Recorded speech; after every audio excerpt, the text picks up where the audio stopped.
Media houses के ऊपर कदगन लगाई जा रही है। रजीम चेंज ऑपरेशन को हाईलाइट क्यों किया जा रहा है? फिर मुस्लिम लीग नवाज की हुकूमत है और बोल टीवी बंद किया गया है। इसमें अपने फैसलों को ये कहा जा रहा है कि वो हमारे ज़ाती फैसले हैं, हमारा उनसे कोई लिंक नहीं है। 13-14 जमातें, ये जो फ्रूट चाट है मिक्स, सारी एक तरफ आपको खड़ी नजर आ रही है। नाजिम जोखियों का कत्ल हुआ है, अजीज मेमन का कत्ल हुआ है। पूरे चैनल को ऑफ एयर कर दिया जाता है। पहले ARY के साथ हुआ, बोल पूरे नेटवर्क को बंद कर दिया गया है।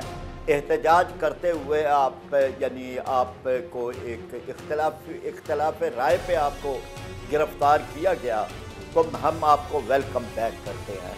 सहाफ़ियों के तहफ़्फ़ुज़ का बिल पेश किया है, ये सिर्फ जमात इस्लामी है।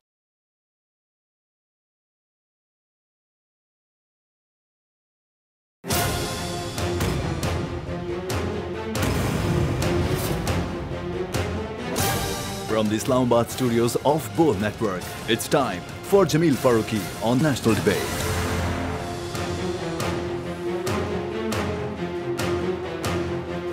Good evening, welcome to National Debate. असीरी कैदोबंद की सौबतें, रिहाई और उसके बाद आज बोल न्यूज़ के नेशनल डिबेट यानी इस फोरम के ऊपर आपके सामने हाजिर हूं।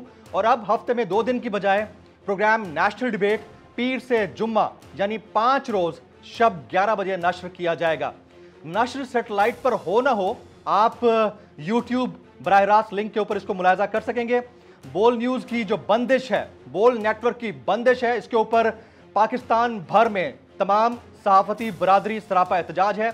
दुनिया भर में तमाम पाकिस्तानियों के दिलों में गम व गुस्सा है और गम व गुस्से की कैफियत इस हद तक बढ़ चुकी है कि बोल को बोलने दो अब टॉप ट्रेंड बन चुका है। आज के दिन की सबसे बड़ी डेवलपमेंट यही है कि बोल न्यूज़ जो पाकिस्तान और पाकिस्तानियों के दिलों में घर कर चुका है, उसको बंद करने की एक मरतबा फिर मज़मूम कोशिश की गई है। और जब जब लीगी दौर हुकूमत रहा है, उस दौर के अंदर ये होता रहा है। इसके ऊपर भी बात करेंगे, लेकिन उससे पहले आज इंतहाई अहम दिन है, यानी यौम दिफाए पाकिस्तान। और यौम दिफाए पाकिस्तान के ऊपर बोल की टीम और टीम नेशनल डिबेट तमाम अफवाज पाकिस्तान के जरी जवानों और अफसरान को खराज तहसीन पेश करते हैं। ज़माने जंग हो या मुल्क में नागहानी कुदरती आफात और मुताद्दी हालात हों, अफवाज पाकिस्तान के बहादुर सपूतों ने अपनी जानों की परवाह किए बगैर मुल्क व कौम की खिदमत की आला मिसाल कायम की है। हाइब्रिड वॉरफेयर के दौर में दुश्मन को असाबी शिकस्त फाश देने में भी अफवाज पाकिस्तान का कोई सानी नहीं है। मुल्क में सैलाबी आफत में जहां तमाम जिम्मेदारी सिविल इदारों की बनती है, वहां भी अफवाज पाकिस्तान के जरी जवानों और अफसरान, इन्होंने कौम के शाना बशाना खड़े होने का सबूत दिया है।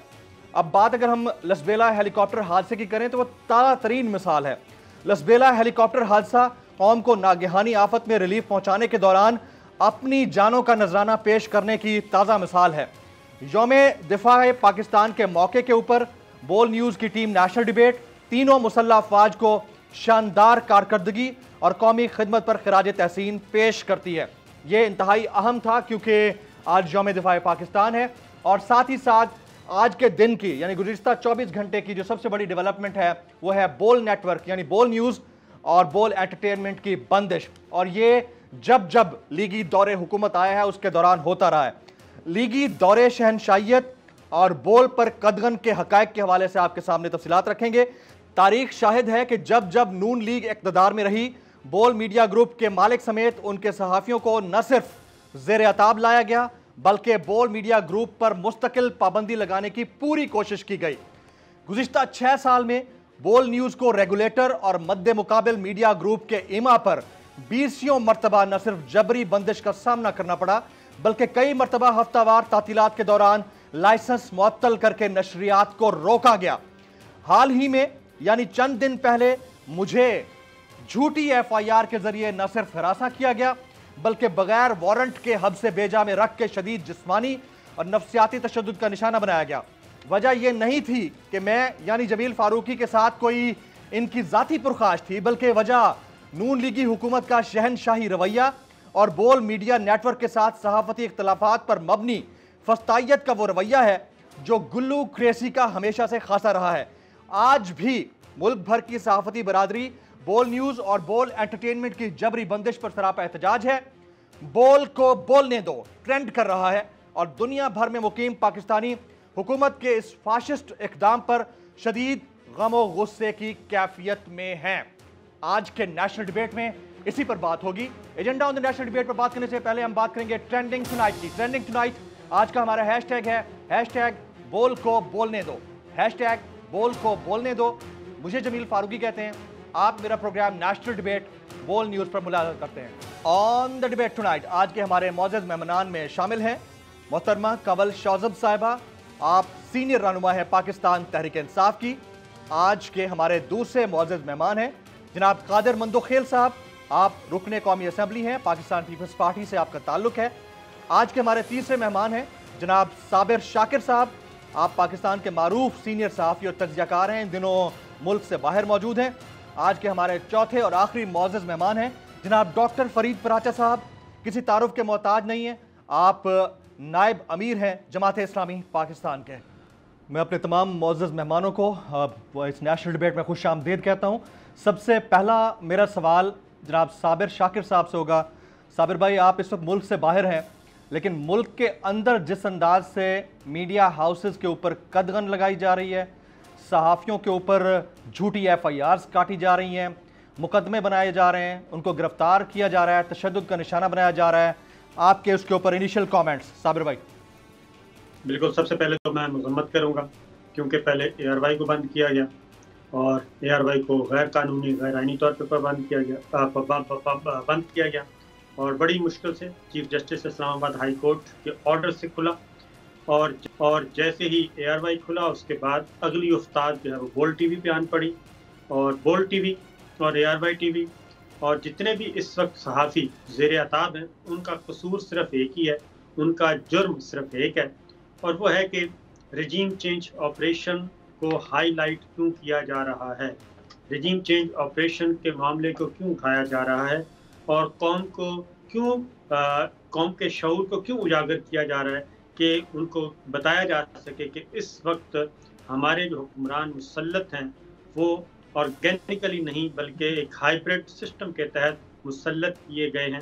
तो बोल TV को बंद करने से पहले भी बोल TV पे ये उस्ताद आई थी और उस वक्त भी यही दौरे हुकूमत था, मुस्लिम लीग नवाज की हुकूमत थी और अब फिर मुस्लिम लीग नवाज की हुकूमत है और बोल TV बंद किया गया है।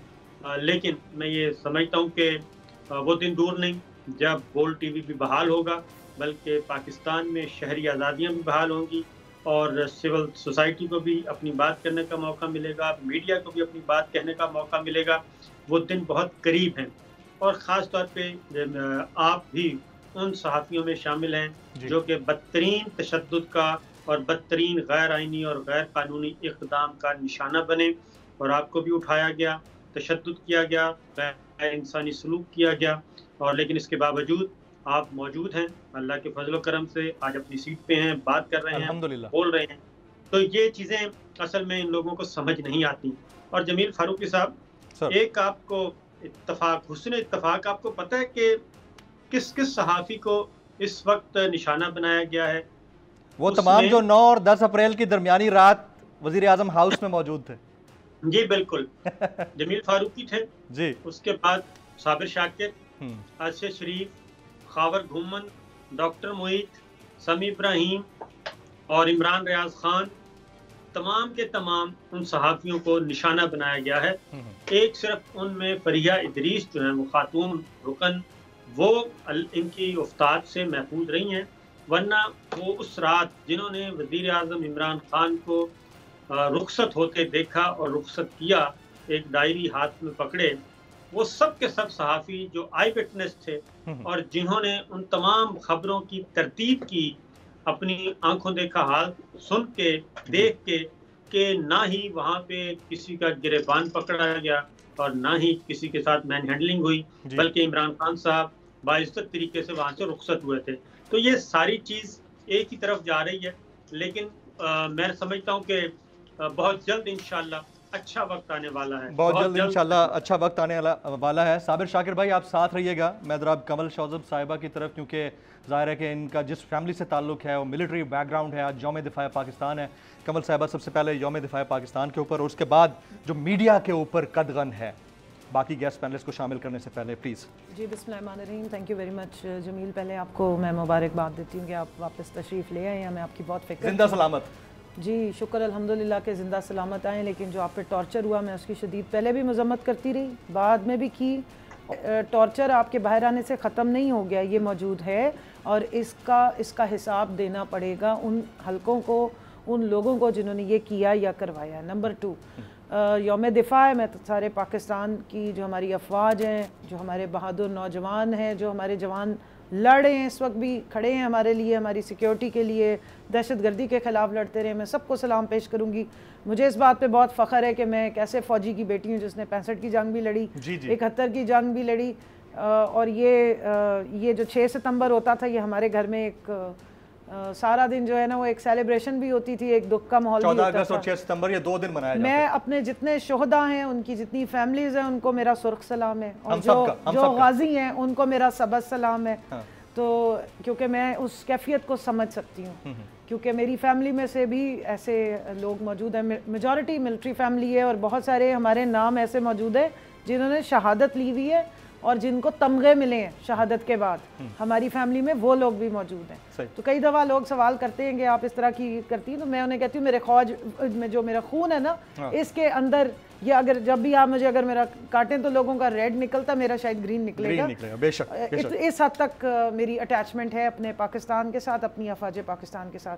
जहाँ तक आपने कहा, देखे आपने अपने इंट्रोडक्शन में शहनशाहियत का जिक्र किया, शहनशाहियत नहीं है, ये फस्तायत है, इसको फाशिज्म कहते हैं, इसको जुल्म और जबर कहते हैं, इसको इनटॉलरेंस कहते हैं, इसको फिरौनियत कहते हैं, और हर दौर में फिरौन भी आते हैं और यजीद भी आते हैं।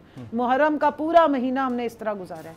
10वीं मुहर्रम एक इंतहाई अकीदत का दिन है, जिस दिन जो हमारा अकीदा है वो कहता है कि आपका जो यौम हिसाब होगा, यौम हशर होगा, वो भी 10वीं मुहर्रम का दिन ही माना जाएगा। इसकी बहुत ज़्यादा फजीलत है। उस दिन कुर्बानी हुई जुल्म के ख़िलाफ़, इमाम हुसैन ने जो कुर्बानी दी, उनके साथियों ने, रुफ़का ने, उस दिन इन्होंने शहबाज गिल को उठाया। उसी महीने में कुछ दिनों के बाद जो है वो हमें पता लगा कि आपको, और मैं उस दिन आपके साथ प्रोग्राम में थी जी, आधे घंटे के बाद आप गायब थे जी, और आधे घंटे बाद हम सारे सिर पिट रहे थे कि ये क्या हो रहा है इस मुल्क में। और जिस तरीके से without any warrant of arrest, वो तो सबका राइट है, बहीमाना तशद्दुद करना, किसी की इंटेग्रिटी को हिट करना, फिर आपको किस तरीके से कभी कहीं रखा जा रहा है। और मैं वाहिद हूँ जो शहबाज गिल से भी मिलने गई, आपसे भी मिलने आई, मुलाकात नहीं हो सकी, क्यों नहीं मिलने दिया गया, ये सवालात मौजूद हैं। साबिर शाकिर हमारे भाई हैं, हम इनको सुनते रहे हैं। मैंने पूरा एहतजाज ARY के लिए भी रिकॉर्ड कराया, और बोल के ऊपर जिस तरह इन्होंने कज़गन लगाई है, मगर मैं इनको ये कहना चाहती हूँ, कब तक रोक लेंगे आप? 22 करोड़ लोगों के मुँह पे कितना अरसे ताले लगाएंगे? ये हमारे जो भाई, जिस तरह इमरान रियाज पे के साथ किया गया, एक एक टाइम पे 10-10 आप FIR कटा रहे हैं। आप किस समी इब्राहिम साहब पे यहाँ पे इसी बिल्डिंग के बाहर जाके उन पे अटैक करते रहे हैं। अरशद शरीफ साहब के ऊपर आप देखें कि किस तरीके का प्रेशर डाला गया है।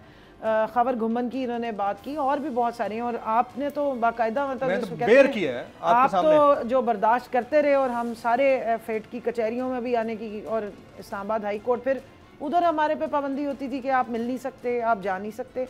तो ये किसी भी जमहूरी मुल्क में, और मैंने आइन भी छाना है, एक्सेप्टेबल नहीं है। This is not acceptable. हमें सुबह शाम सुनाया जाता है आइन और कानून के मुताबिक।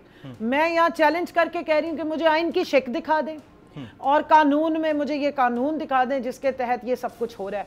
पाकिस्तान छोड़ के दुनिया में मुझे कहीं ऐसा आइन और कानून नजर नहीं आया जिसमें आपके फंडामेंटल राइट्स को ख़त्म करने की या वायलेट करने की बात की हो। और मैं आपके इस फोरम से इस्लामाबाद के चीफ जस्टिस साहब को सलाम पेश करती हूँ कि उन्होंने जिस तरीके से आवाज़ उठाई है।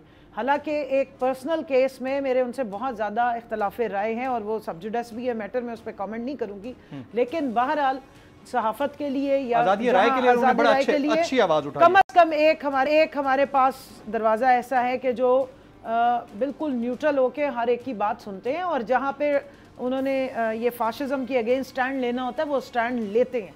और कल बाबर सत्तार साहब ने भी जिस तरीके से जो फेंकी है, ट्रैश की है, जो फवाद चौधरी के ऊपर लगा रहे थे। सब आपने यहाँ पर क्या करना है, लॉफेयर स्टार्ट कर दिया आपने। हर एक को, जब शहबाज गिल को उठाया है तो हमने सारे इस्लामाबाद के थाने छाने, हमें वो कहीं नहीं मिले। 5 घंटे बाद उन पे FIR कर आपका पूरा 24 घंटे कराची के 24 घंटे तक पता ही नहीं था कहाँ है।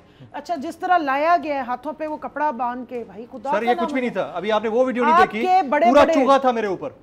मैं यहाँ पर अभी जरूर कहूंगी, जिस दिन इन्होंने ये फाशिस्ट हुकूमत को हमारे पे मुसल्लत होना था, दुबई से एक यहाँ से कत्ल किए हुए बंदा, और वो भी सहाफियों का कत्ल किया हुआ बंदा MNA है, वो भागा हुआ है, वो वापस आता है प्रोटोकॉल में, उससे वोट दिलवाया जाता है।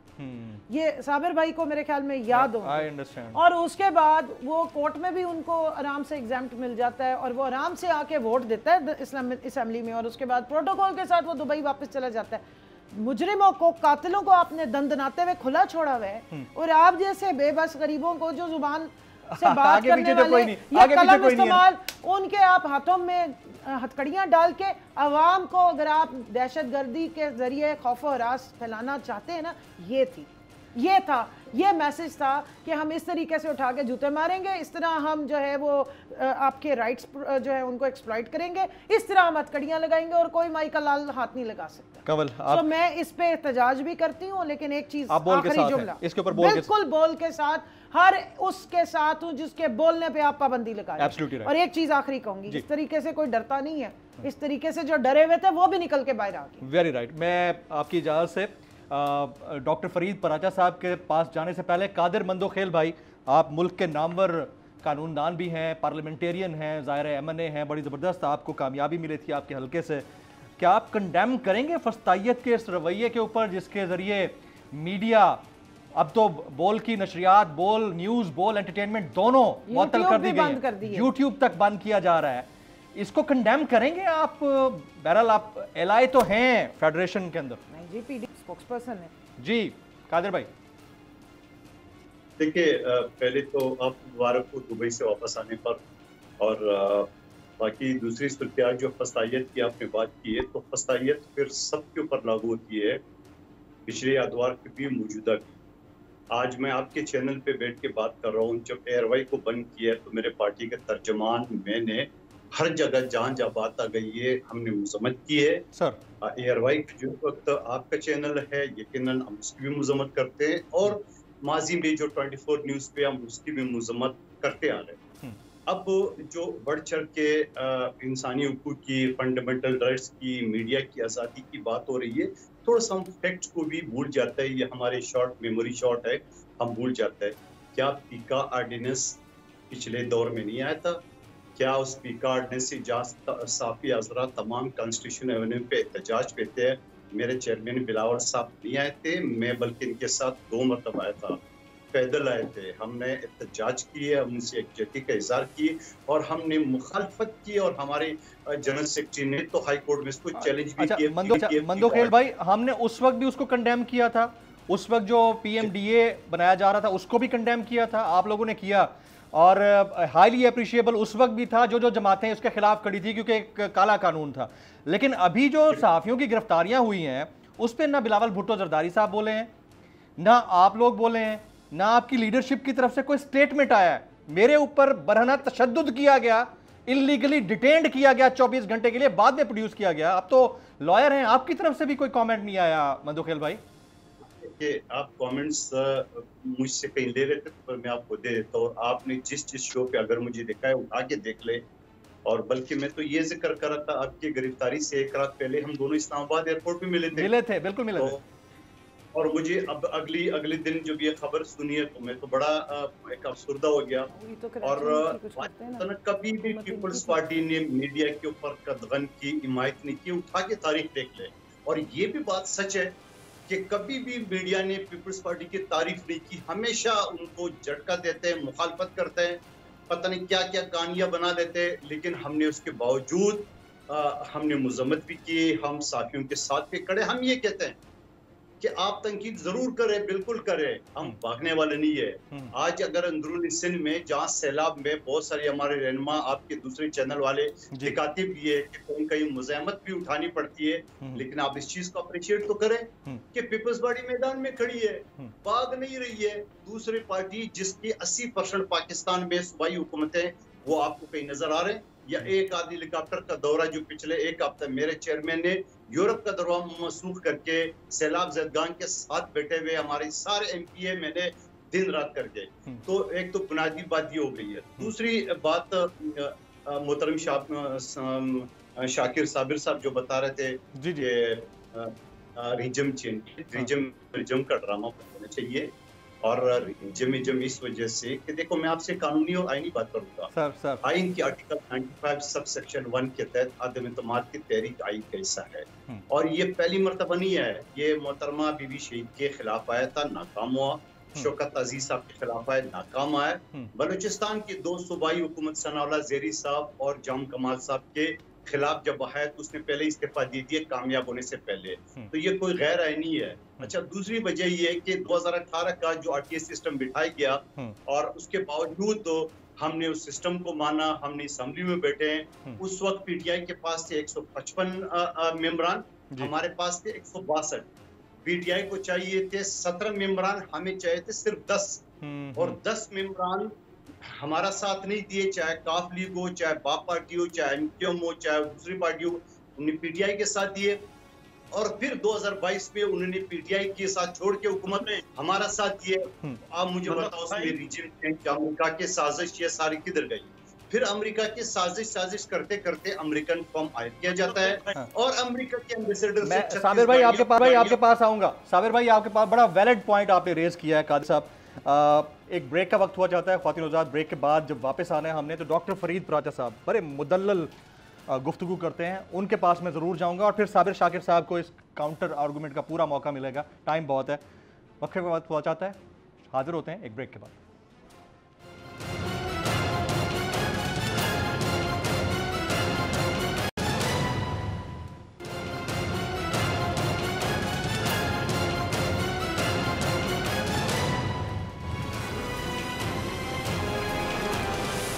Welcome back. मैं अपने तमाम मौजूद मेहमानों को एक बार फिर से खुश आमदीद कहता हूँ। डॉक्टर फरीद पराचा साहब बड़े तदब्बुर के साथ गुफ्तगू सुन रहे थे, अब उनको पूरा मैं मौका दूंगा। डॉक्टर साहब, एक तो फस्तायत पर मबनी रवैये, शहनशाहियत पर मबनी सफ़ाकाना रवैये, बाकायदा तौर पर गिरफ्तारियाँ होती हैं, गिरफ्तारी बाद में ज़ाहिर की जाती है, पहले बंदे उठा लिए जाते हैं। मैं खुद उसका एक विक्टिम रहा हूँ और उसके बाद फिर पूरे चैनल को ऑफ एयर कर दिया जाता है।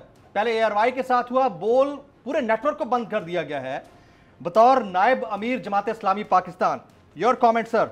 डॉक्टर साहब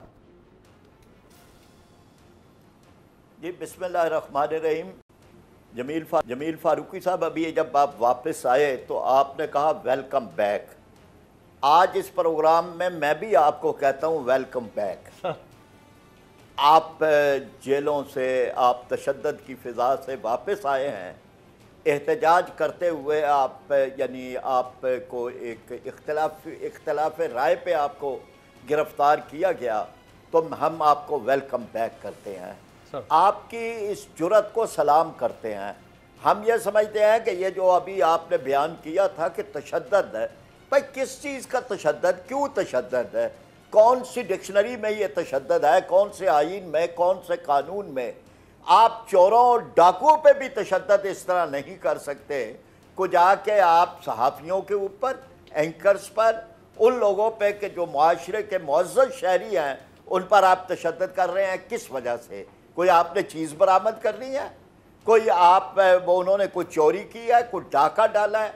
तो गोया कि हम इस सारी सूरत हाल की जमात इस्लामी की तरफ से मज़म्मत करते हैं और यह जमात इस्लामी है जिसने कौमी असम्बली में और सेनेट में सहाफ़ियों के तहफ़्फ़ुज़ का बिल पेश किया है। ये सिर्फ जमात इस्लामी है कि हमने एक पूरा बिल दिया कि ये सहाफ़ियों के साथ कोई तशद्दुद नहीं होना चाहिए, इनको इज़हार राय की जो आईन एक इजाज़त देता है उस इजाज़त के इस्तेमाल के रास्ते में कोई रुकावट नहीं बननी चाहिए। कोई और जमातों ने हमारा साथ नहीं दिया, लेकिन हम इस पर कायम थे। आज भी कायम है। हम समझते हैं कि ये सहाफ़ी हमारा चेहरा है, ये हमारी आवाज़ है, ये हमारा कलम है, ये हमारी गुफ्तगू है, ये हमारे मुआशरे का आईना है। अब ये कि अगर किसी को आईने के अंदर अपनी शक्ल अच्छी नहीं नज़र आती तो उसको चाहिए कि अपनी शक्ल को ठीक करे, बजाय इसके कि आईने को नुकसान पहुंचाए या आईने को तोड़े। इसी तरह बॉल के ऊपर जो कदगन और पाबंदी लगाई गई, हम नहीं समझते कि इसका क्या जवाब है। भाई आप ठीक है, हर चैनल को अपनी एक पॉलिसी बनाने का हक है, वो किसी की हिमायत कर सकता है, वो किसी की हिमायत के अंदर किसी हद तक भी जा सकता है, लेकिन ये कि आप उस पर आइन की किस शिक के तहत, किस आर्टिकल के तहत आप उस पर पाबंदी कर रहे हैं। बट ठीक है, बॉल की पॉलिसी से किसी को भी इख्तलाफ हो सकता है, लेकिन उसका मतलब ये नहीं है कि उस पर पाबंदी लगाई जाए। इख्तलाफ राय सुनने का हौसला पैदा करें, आप इसके रास्ते में रुकावट न डालें। फिर उसके बाद ये कि ये जो आप है कि चीज़ हो तो नहीं सकती, कि दबाई तो नहीं जा सकती, जुल्म है, बढ़ता है तो मिट जाता है। और वो जो कहा है कि बोल के लब आज़ाद हैं तेरे, तो वो तो फिर भी आवाज़ आती रहेगी। तो आप किससे छुपाएंगे, किससे इसको मख्फी रखेंगे। तो इस लिहाज से हम इस सूरत हाल की हर दौर में हमने किया है। यानी ये नहीं है कि ये जो एक तकाबल होता है ना जी, कि फ़लाँ भी ये करता रहा, फ़लाँ भी ये करता रहा, लेकिन जब फ़लाँ ने किया हमने उसकी भी मुखालफत की, जब फ़लाँ ने किया तब भी मुखालफत की। हम ये समझते हैं कि कुछ अक़दार होती हैं कि जो अक़दार जो हैं वो मुश्तरका मता होती हैं पूरी सोसाइटी की।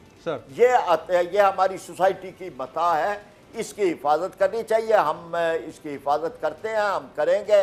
किसी पे होगा, कोई हमारी पॉलिसियों से इख्तलाफ करने वालों पे भी होगा, हम उनका भी साथ देंगे। हमें चैनल से विशेष शिकायत हुई कि हमें हिस्सा नहीं मिलता, खबरों के अंदर हम बड़े बड़े जलसे करते रहे, हमारी रैलियाँ निकाली, हमने ट्रेन मार्च किया, लेकिन इसके बावजूद हम कहते हैं कि भाई ठीक है उन्होंने ये नहीं किया, लेकिन उसका ये मतलब तो नहीं है कि हम उनकी जबानबंदी कर दी जाए या उनको रोक दिया जाए या उनके सहाफियों को अरेस्ट किया जाए। अच्छा, उनकी जबानबंदी की जाए, उनको रोक दिया। Very right.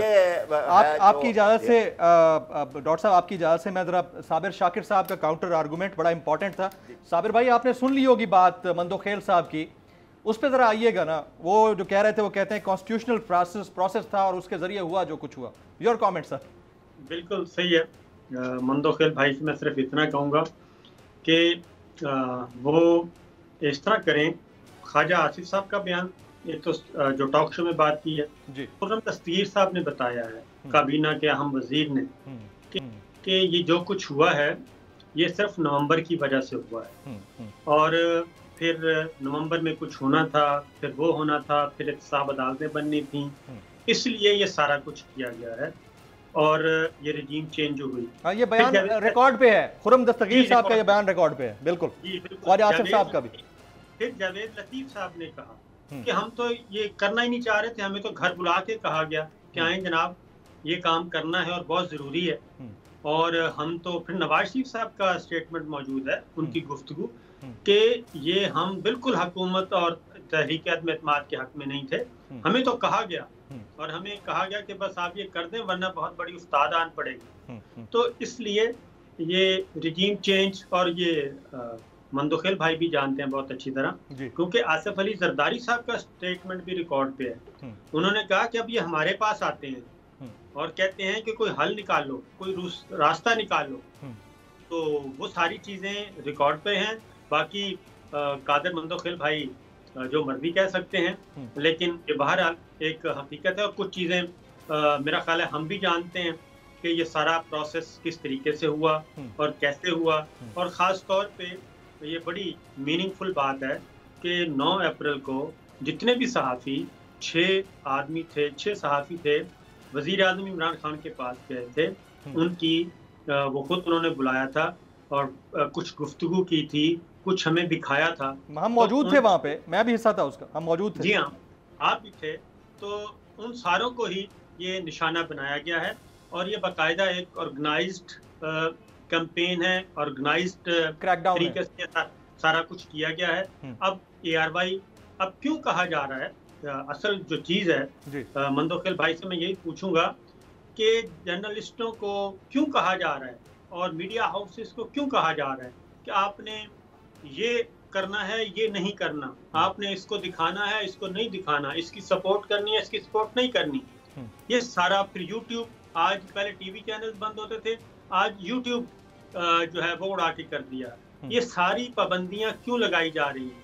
ये सारा जो एक बदतरीन किस्म की आमरीत क्यों मुसल्लत की जा रही है? गैर आईनी, गैर कानूनी तरीके से अदालतों के अहकामात नहीं माने जा रहे, आला अदलिया के अहकामात नहीं माने जा रहे। तो ये सारा कुछ जो कुछ हो रहा है, मेरा ख्याल है अब्दुल कादिर मंदोखेल भाई को बहुत अच्छी तरह पता है। वो जाहिर है इस वक्त अपनी पार्टी की नुमाइंदगी कर रहे हैं, जो भी उसूली तौर पे उन्होंने एक स्टैंड लेना है। नहीं, एक बात है, वो पार्टी की नुमाइंदगी जरूर कर रहे हैं बड़े, लेकिन फेयर है इस मामले के ऊपर। कादिर मंदोखेल भाई क्विक कमेंट कर दीजिएगा इसके ऊपर जो आपने सुना है। देखिए, पहली बात तो ये कि ये जो बयानात ख्वाजा से फलां का, इससे क्या वास्ता, नंबर एक बात। दूसरी बात ये पीडीएम का हिस्सा है सर, आप हिस्सा तो है पीडीएम का सर। अच्छा सुन ले, मेरा कोई वास्ता नहीं है, इकट्ठे फैसले करते हैं। आप कैसे कह सकते हैं कि इन बयानात का हिस्सा नहीं? बतौर वफाकी वजीर बात कर रहे हैं। अगर आप इस तरह कमेंट्स के ऊपर कमेंट्स करने के, सर बोले कादिर भाई बोल दें आपका जवाब दे सकता था और देता रहूंगा। बोल दें प्लीज। देखिए ख्वाजा आसिफ हो या कोई भी आदमी हो, उसने जो बयान दिए, आप इनको अमेरिकन रिजम के साथ नती नहीं कर सकते हो। उसकी वजह ये है कि जब टीडीएम बना था इलेक्शन के एग्जैक्ट 3 महीने बाद, तो उसका एक क्लॉज ये भी था, अदम एतमाद। आज से 4 साल 3.5 साल पहले की बात बता रहा हूँ। एक बात। दूसरी बात यह कि मेरे चेयरमैन, जब हम लॉन्ग मार्च शुरू करते तो या 2 महीने पहले, लॉन्ग मार्च से 2 महीने पहले बिलावल हाउस में हमने जो मीटिंग की है, तो मेरे चेयरमैन ने यह कहा कि हम डूबेंगे भी इकट्ठे और तैरेंगे भी इकट्ठे। We swing together, we sing together. हमने हर चीज वो किया कि हमने जब एक, और हमने क्या करना था, हमने इस्लामाबाद में घास को आग नहीं लगाना था, हमने पार्लियामेंट हाउस के ऊपर लेकिन मंदोखेल भाई देखिए, डिसीजन तो आप सब लोगों के एक साथ है ना। अच्छा, ब्रेक का वक्त हो जाता है, आपकी इजाजत से मैं ब्रेक लेता हूं। मैं आपके पास आता हूं, आपके पास अवल बीबी बैठी हैं, डॉक्टर साहब हैं, ख्वातीन हज़रात, एक ब्रेक लेते हैं। ब्रेक के बाद जब हमने वापस आना है तो हमने इसके ऊपर डिस्कस करना है कि इस ओवरऑल पॉलिटिकल मैस का सलूशन क्या है। आई मीन, ये लड़ाई तो चलती आ रही है, ये ख़त्म ही नहीं होने के दे रही। मतलब 6 महीने से हम मुसलसल एक हैजानी कैफियत दे रहे हैं, इसका सलूशन क्या है? बात होगी एक ब्रेक के बाद, साथ रहिएगा।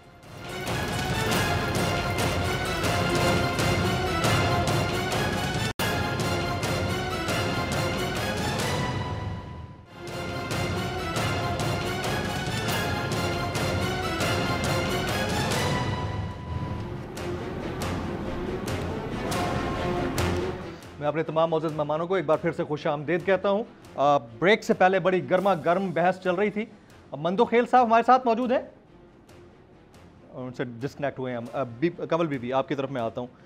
आपने पूरी डिस्कशन सुन ली, इसमें अपने फैसलों को ये कहा जा रहा है कि वो हमारे ज़ाती फैसले हैं, हमारा उनसे कोई लिंक नहीं है, और वो कंडेम भी खुल के नहीं कर रहे और एक्सेप्ट भी खुल के नहीं कर रहे। तो व्हाट्स हैपनिंग? एक ही सफ में खड़े हो गए महमूद अयाज, ना कोई बंदा रहा ना बंदा नवाज। पाकिस्तान में सिर्फ 2 पार्टियां रह गई हैं, एक पीडीएम, जिनका अगर अलग अलग डीएनए टेस्ट कराएं तो भी नहीं अलग इनकी आइडेंटिटी रहेगी, और दूसरी पीटीआई। 13-14 जमातें, ये जो फ्रूट चाट है मिक्स, सारी एक तरफ आपको खड़ी नज़र आ रही है। इलेक्शनों में एक दूसरे का साथ दे रहे हैं, एक असम्बली में बैठे हुए हो, एक काबीना में बैठे हुए हो, बंदर बांट करके आपने मिनिस्ट्रियां ली हैं, मौजे करने इकट्ठे जाते हो, खाने के लिए इकट्ठे बैठे हो, साजिशों के लिए इकट्ठे बैठते हो। किस तरह कह सकते हैं कि हम उनको ऑन नहीं करते हैं? अच्छा चलें, अगर उनको ऑन नहीं करते हैं तो इनके 2 बंदों की स्टोरी सुना देती हूँ। सलीम मांडवी वाला तो इनका अपना बंदा है ना, उसने क्यों कहा कि इसराइल के साथ हमें अच्छे ताल्लुकात बहाल कर लेने चाहिए? फाउंडिंग में जो आपके फादर हैं कायद आज़म मोहम्मद अली जिन्ना, उनको आप निगेट करके आप ज़्यादा सियाने हैं। सलीम मांडवी वाला was the chairman, deputy chairman Senate Peoples Party, और इनका वो फाइनेंस का मिनिस्टर भी रहा है। उस पे से तो पीपल्स पार्टी का लेबल नहीं हटा। चेयरमैन बिलावल जो है इनका, उस पे से भी पीपल्स पार्टी की फटी हटाने लगे हैं। वो कश्मीर का सौदा असम्बली में खड़े हो गए, आवाजें हाँ जी, आई रिमेंबर 6 आवाजें आती थी स्पीच, यस। और फिर वो फरमा रहे हैं कि आप इंडिया के साथ हमें दोस्ताना ताल्लुकात पूरे करने चाहिए। ये कहाँ का स्क्रिप्ट है जो आप पढ़ के सुना रहे हैं हमें? इनके बयानात से भी आप क्या कहेंगे कि वो हम उनको नहीं जानते हैं? ये दो बहुत बड़े सवाल हैं।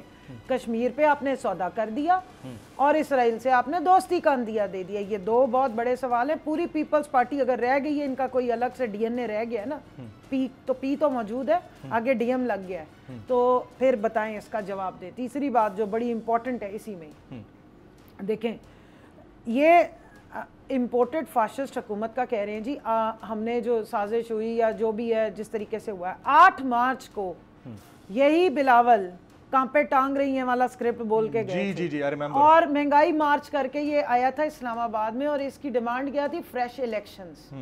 पूरा टाइम ये असेंबली में सिलेक्टेड के नारे लगाते रहे। आज मैं उन्हें मुबारकबाद पेश करती हूँ, आप आला नंबरों से सिलेक्ट हो गए।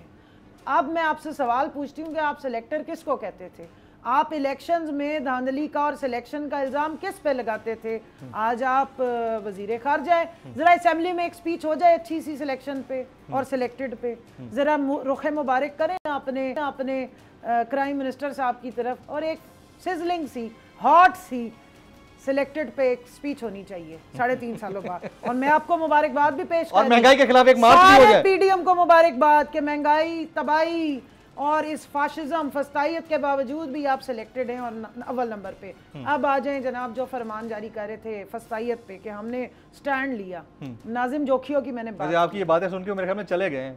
नाजिम जोखियों की बात कर रही हूँ। जाम अब्दुल करीम को 10 दिन की प्रोटेक्टिव बेल मिली, आई रिमेंबर, आके उसने वोट डाला और ये जा वो जा। नाजिम जोखियों का कत्ल हुआ है, अजीज मेमन का कत्ल हुआ है। मैं इंफॉर्मेशन ब्रॉडकास्टिंग की मेंबर थी, मिस्टर जावेद लतीफ हमारे जो थे वो चेयरमैन थे, और उसी में इनके बड़े जो हरदिल अजीज 3-4 एंकर्स हैं जिन पे ये बड़ा फस्तायत का और अटैक का शोर मचाते थे, उनका केस भी हम लड़े थे। अफसार आलम साहब थे, हमारे हामिद मीर साहब थे, और वो इनके चश्मे नूर हैं आजकल एक और वो मोहतरम भी वहाँ मौजूद थे। अच्छा क्या नाम है उनका, मुझे नाम भी नहीं, छोड़ दे, नाम ना लें, मुझे पता है बहरहाल। और उसमें मैंने अजीज मेमन का केस उठाया जिसको बड़े प्यार से मिट्टी डाल के बंद कर दिया गया, क्योंकि उसकी पहली रिपोर्ट और दूसरी रिपोर्ट उसी SHO ने लिखी थी जिसने उसका कत्ल करवाया था। आज तक उसका भाई फ़ोन कर रहा है, मैसेजेस कर रहा है, उसकी फैमिली में जब आके उसने शोर मचाना शुरू किया, इन्होंने वो केस खुडे लाइन लगा दिया।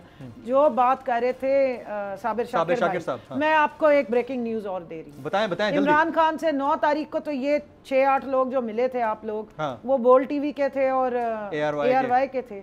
उससे 5 दिन पहले मैं वहाँ मौजूद थी, जियो के भी मिले थे, तस्वीर भी डाली थी सारों ने, सेल्फी, उनको भी उठा ले जरा, हो जाए फिर बराबर मुकाबला डबल एक्शन ब्राइट से। जरा निकालो, साबिर भाई हंस रहे हैं इस बात पे। वो तस्वीर मौजूद है, जरा उठा के देख ले। वो इनके हर दिल अजीज चैनल्स के भी सारे मामलात हैं, और आजकल वो सारे जो है ना वो तीर तुफंग हुए में और तीर फेंक रहे होते हैं। और वहां पर उस दिन भी बड़ी आमद और रफ्त हुई थी, बड़े बड़े लोग अचानक से आ भी गए थे, और ये सारे मीटिंग के इंतजार में बैठे थे, और गलती से मैं भी वहां बैठी थी। तो मैं आपको चैलेंज करी हूँ, तस्वीर सेल्फी डाली भी गई थी, उठा के देख ले। 4-5 आपके फेवरेट चैनल्स वाले भी हैं। बाकी जो आजकल एक और तमाशा बना हुआ है, हर बात को पकड़ लेते हैं, हर बात पे कंटेम्प्ट हो जाती है, हर बात पे गुस्सा आ जाता है, हर बात पे जो है वो मजरू हो जाते हैं, गद्दारी के लेबल लग जाते हैं। अयाज सादिक ने जो बात की थी वो बहुत बड़ी गद्दारी थी, इंडिया में पेपर्स की हेडलाइन छपी थी। उसके बाद जो मियां साहब ने बहुत कुछ बोला, जावेद लतीफ ने जो बोला, और सदके जाओ उनके कि कल बैठ के इमरान खान की गद्दारियों पे लेक्चर दे रहे थे जावेद लतीफ साहब। फिर आप देख लें ख्वाजा आसिफ ने तो जो तकरीरें झाड़ी हैं नेशनल असेंबली के अंदर, हमने जो है करके, जी वो जो है वो अब वो कल कह रहे हैं कि जी इमरान खान पे बड़ी लंबी चौड़ी, तो इसका मतलब ये कि ये सारा आप फरमाइशी कर रहे हैं। और मरियम बीबी की और उनके जो हस्बैंड है कैप्टन सफदर साहब, वो नाम के साथ से कैप्टन अब हटा दें जिस तरह के वो बयानात देते रहे हैं। तो मेहरबानी करें, आज का दिन है शोहदा का, और मैं अरशद शरीफ साहब के साथ जो इन्होंने टॉर्चर किया, जिस तरीके से उनको डराया धमकाया गया, वो शोहदा की वो ताबूत उठाने वाले थे, वालिद और भाई दोनों वो बंदा था जिसको परचम में लिपट के और वो मिले हैं शोहदा। हमें पता है, हमसे पूछें, हमारे घरों में नौजवानों की आती रही है लाशें। कवल आपकी इजाज़त से मैं यहाँ पर यकीनी तौर पर, क्योंकि आज हम शोहदा के ख़ानदानों को सल्यूट पेश कर रहे हैं, यौम दिफाए पाकिस्तान है, तो जहाँ जहाँ जिन जिन ख़ानदानों ने अपने प्यारे वतन अजीज़ के ऊपर कुर्बान किए हैं, उन कुर्बानियों में एक कुर्बानी अरशद शरीफ साहब के ख़ानदान की है, बल्कि 2 कुर्बानियाँ एक साथ, तो उनको भी हमें नहीं भूलना चाहिए। डॉक्टर फरीद फराचा साहब, क्या सलूशन देखते हैं आप इस सारी ओवरऑल सिचुएशन का, जो मुल्क के अंदर एक मैस क्रिएट हुआ है? डॉक्टर साहब जी, मैं एक बात तो ये अर्ज़ करना चाहता हूँ कि शहदा को जो 65 के हैं, एक गाजी हैं, उनको सब की अज़मतों को सलाम। इसमें ये ना हो कि प्रोग्राम आपका ख़त्म हो जाए, तो मैं एक तो ये इसका उन्वान कलेमा ला इलाहा इल्लल्लाह मुहम्मदुर रसूलुल्लाह सल्लल्लाहु अलैहि वसल्लम, ये एक जज्बा था जिसने कौम को उठा दिया।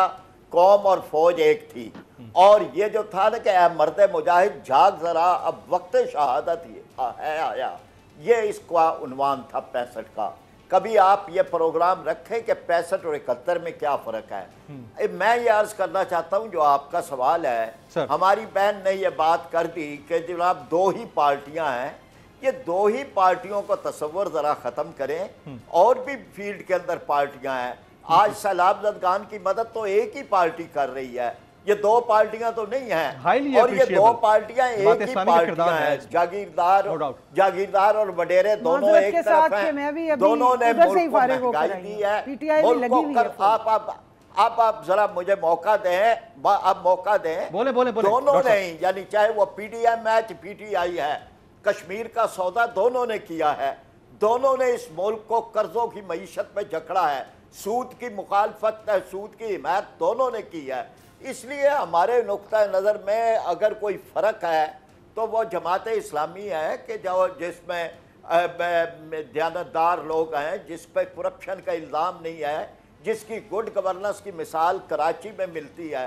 मैं आपके सवाल के जवाब में ये बात आखिर में कहना चाहता हूँ कि आज मसाइल का हल ये है कि सियासत को जहाँ होना चाहिए वहाँ हो।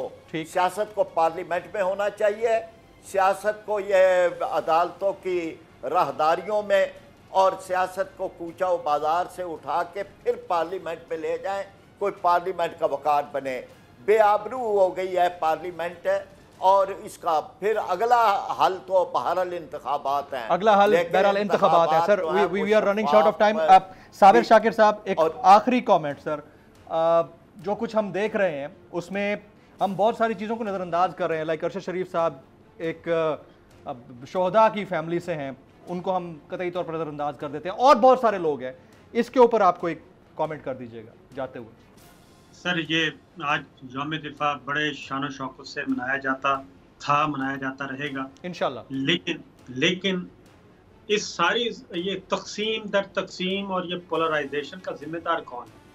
आज ये बदकिस्मती है कि सोशल मीडिया पे और डिजिटल मीडिया पे बाकायदा तौर पे एक लड़ाई चल रही है, और वो लड़ाई इसलिए चल रही है कि जो लोग अफवाज पाकिस्तान को गालियां देते हैं, जो धमकियां देते हैं, जो जिन लोगों ने मौजूदा आर्मी चीफ, मिलिट्री लीडरशिप को धमकियां दी, इल्ज़ाम आयद किए, संगीन इल्ज़ाम आयद किए, वो सब के सब तो हैं इस वक्त वो इक़्तिदार में हैं और उनको सैल्यूट किया जा रहा है।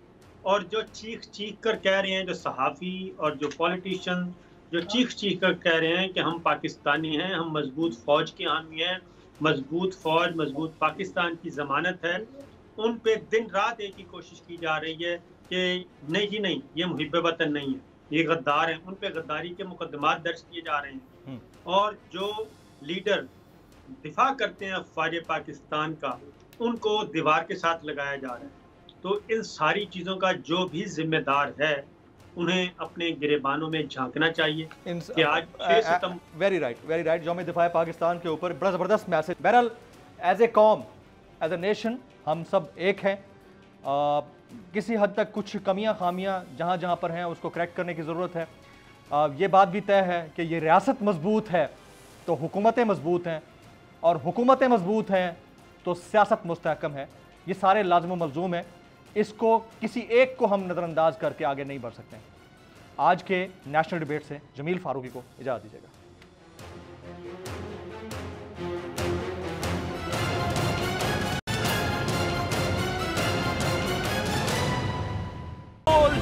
एक बार फिर नंबर 1